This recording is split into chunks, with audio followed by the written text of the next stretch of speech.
છોકરાઓ કુટુંબ હતું એ આમ જોઈ અને ધૂળો ઢીલો પડ્યો જરાક. તો ઓલા કીધું ભાઈ કેમ એમ? તો કે મારે ઓલો બચુડિયો છે ને મારો હેવાયો, મારી વગર ચા નહીં પીવે. એ બે જણા પાછા આવ્યા. એ જીવને ત્યાં સુધી ભરતરી નામ રહ્યા એના બે જણા નામ ગામે પાડી દીધેલા.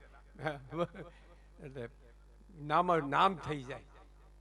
એક જણાએ મને કીધું, મને કે વિદ્વાન થવું હોય તો શું કરવું? મેં કીધું 12 વર્ષ મહેનત કરવી પડે.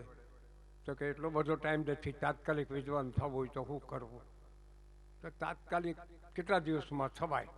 કીધું 4-5 દિવસમાં. તો કે ઈ ફાવે આપણને, 4-5 દિવસમાં આપણે થઈ જાય. એમાં શું કરવું પડે? મેં કીધું તારે તો બહુ થોડું કરવું પડે. તાત્કાલિક વિદ્વાન થવું હોય તો બહુ નહીં કરવાનું કાંઈ. ગામના 15-20 છોકરાને હું શીખવાડી દઉં એટલે તું નીકળ.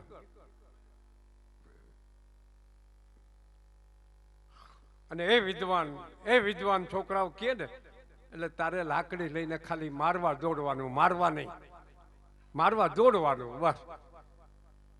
એ 3 દીમાં આખા ગામના છોકરાઓ એ વિદ્વાન કહેતા થઈ ગયા એને. એમ બાપા ખીજવણું થાય. આ સાધુના એવું થાય. હા, બાવા થવાય. સાધુ થવું સહેલું છે કે? હવે આવી ગયા લ્યો ગોટા. બધી વાતોમાં રસ પૂરો. એક જ વાતમાં રસ આવી ગયો.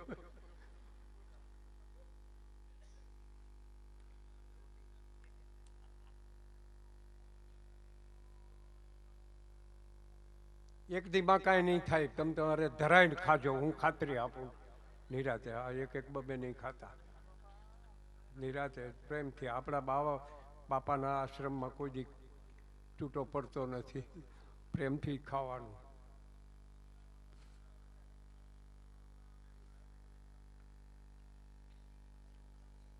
બાકી આજે બાપુ મને ઓલી વાત યાદ આવી ગઈ આપણી. બપોરે બીજ હતી ને બાપા, દસણીભાઈ આની કરવી આવો તો મારા બાપુનું મોટું દેખાય. હા, બીજ હતી ને, બહુ માણસોનો પ્રવાહ હાલ્યો સાંજના 6 વાગ્યા સુધી.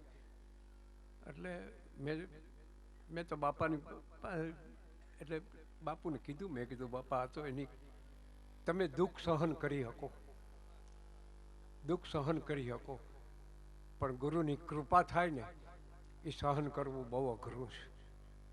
બહુ સહન કરવી અઘરી પડી જાય. એની કૃપા છે ને. સાંજના 6 વાગ્યા સુધી બાપુ પ્રવાહ હાલે. પણ મને વાત એ યાદ આવી કે મંદિર તૈયાર થતું હતું આપણું, અને મહાદેવ બાપુ મને કે ગમે બાપાને જોવા તો લઈ આવો. મેં કીધું ટ્રાય કરું, જો માને તો. જોવા જ નહોતા આવતા, મંદિર ચણાતું હતું. એટલે બાપાને કીધું આપણે જવું જોઈએ બાપા. એટલે અમે ગયા. મહાદેવ બાપુ આગળ પગથિયા ઊભા રહ્યા.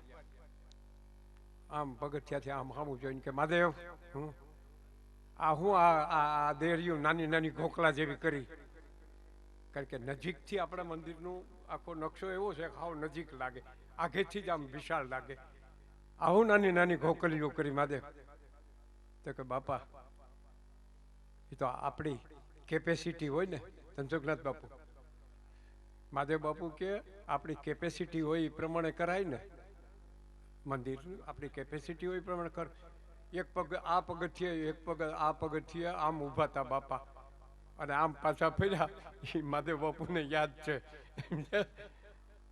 હું કીધું તે હું કીધું? તો કે આપણી કેપેસિટી, મારી કેપેસિટીની તને શું ખબર પડે?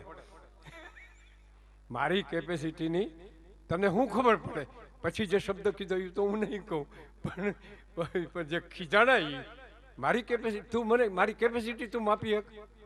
મારી કેપેસિટીની તને શું ખબર પડે? એમ એની કેપેસિટી માપી, ગુરુની કેપેસિટી માપી ન શકાય આપણાથી. ગુરુની એવી શક્તિ હોય, ગમે એ કરી શકે. તો અદ્ભુત વાતો હતી. હું આજે ભરત બાપુને કહેતો હતો કે હગા બાપ ગુજરી જાય ને તો 2 વર્ષે 3 વર્ષે માણસ ભૂલી જાય. 2 કે 3 વર્ષ સુધી યાદ રહીએ, પછી ઓછી થઈ જાય સ્મૃતિ. આજે 12મું વર્ષ હાલે છે બાપા ગયા એને, અને હજી એક પણ દિવસ ભૂલાણો નથી. આવો મહાપુરુષ કહેવાય. એક પણ દિવસ એવો નથી ગયો કે આપણે આજે બાપાને ભૂલી ગયા હોય. ગજબ શક્તિ હતી.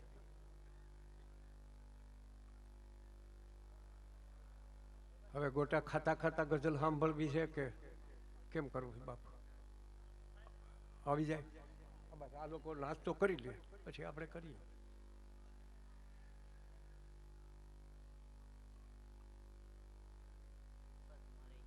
હે બાપુ, મારે તો નહીં, હું ચોખ્ખું નથી લાવ્યું. મારે ચોખ્ખું લેવા જવું પડે અંદર.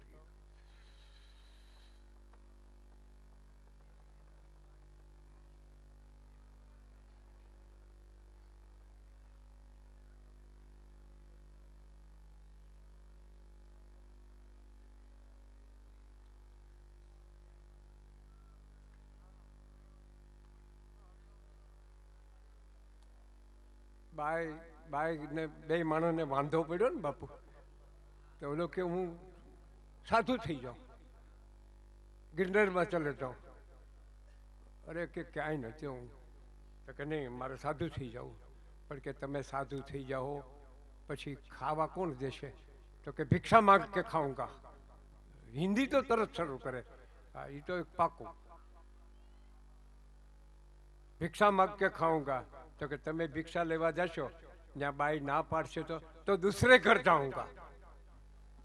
તો કે ન્યા બાઈ ના પાડશે તો શું કરતો? તો તીસરે ઘર જાઉંગા. તે ઓલી કે બીસ દૂસરે ને તીસરે કરતો આઈ ખાને, હું તને ક્યાં ના પાડું છું? આ મેં તને કીધી ના પાડી ખાવાની, દૂસરે ઘર જાઉંગા ને તીસરે ઘર જાઉંગા. હિન્દી તો તરત જ શરૂ કરી દે. ઘરેથી રિહાઈને વયો ગયો, બાઈને ચિંતા થાય કે આ ક્યાં ગયો હશે, એ રોંઢો થયો, અને એમ કે ક્યાં ભૂખ્યો રખડતો હશે. બાઈ તો ચિંતા કરે ને. તો વાડામાં, પાછલા વાડામાં એ છાણા લેવા ગઈ ને, ત્યાં વાડેથી ડોકું કાઢ્યું. સમજ્યા? गिरनार का रास्ता कहाँ से जाता है? बाई ने पूछ्યું. બાઈ કે આમ ફળિયામાં આમ ડેલીમાં થઈને અંદર વિયોગ, અત્યાર સુધી ગિરનારના રસ્તા ન ગોતે, જેને જવું હોય. હા, એ થોડાક ખબર ત્યાં સુધી ગોતે. આપણામાં દાખલો આપ્યો છે બાપુ કે હાહુ વહુને એમ કહે કે પાણી ગરમ મૂકી દો. પાણી ગરમ મૂક્યું હોય તપેલું, અને ફૂલ તપેલું ગરમ થઈ જાય, અને બાઈ આમ અડે ઉતારી લેવા હાટું તપેલું પકડે અને દાજે 2 હાથ. પછી હાહુને પૂછવા રોકાય, બાઈજી તપેલું ગરમ છે, મૂકી દઉં? ઘા કરી દે. ઓય માડી કરીને ઘા કરે. એમ જે દાયજા હોય ને એ તો ઘા કરીને નીકળી ગયા હોય. આ પૂછવા ન ઊભા રહીએ કે આ તપેલું મૂકી દઉં કે ન મૂકી દઉં. રેડી? હવે બધા